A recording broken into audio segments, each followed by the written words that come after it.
কার কার বাড়িতে এরকম সমস্যা আছে যারা একদমই সলিড মাংস পছন্দ করো না, তা এরকমভাবে পকোড়া করে যদি তুমি ঝোল করো তাহলে কিন্তু একটাও পড়ে থাকবে না। আর অল্প কিছু উপকরণ ও অল্প কিছু মশলা দিয়ে আর দারুণ তাড়াতাড়িও কিন্তু হয়ে যায় আর অসাধারণ টেস্ট।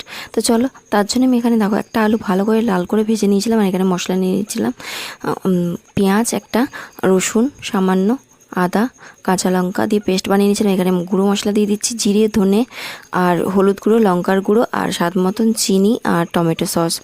তো এটা দিয়ে ভালো করে কষিয়ে নেবো আর পকোড়াগুলো এর মধ্যে দিয়ে দেবো, আর দিয়ে দিচ্ছি স্বাদ মতন লবণ, দিয়ে অল্প একটু জল দিয়ে দেবো, দিয়ে কিন্তু আমি এর মধ্যে পকোড়াগুলো দিয়ে দেবো। তো তোমরা যারা আমার চ্যানেলে প্রথম ভিডিও দেখছো তারা কিন্তু আমার চ্যানেলটা অবশ্যই সাবস্ক্রাইব করে পাশে থাকার অনুরোধ রইল। তো চলো, এবার দেখো ভালো করে কষিয়ে নিয়ে তারপরে আমি জল দিয়ে দিলাম পরিমাণ মতন, তারপর লাস্ট দিয়ে দিলাম একটু গোটা গরম মশলা, তারপর উপর দিয়ে ধনেপাতা ছড়িয়ে কিন্তু দারুণ টেস্টি। তোমরা অবশ্যই একবার ট্রাই করো। আর কেমন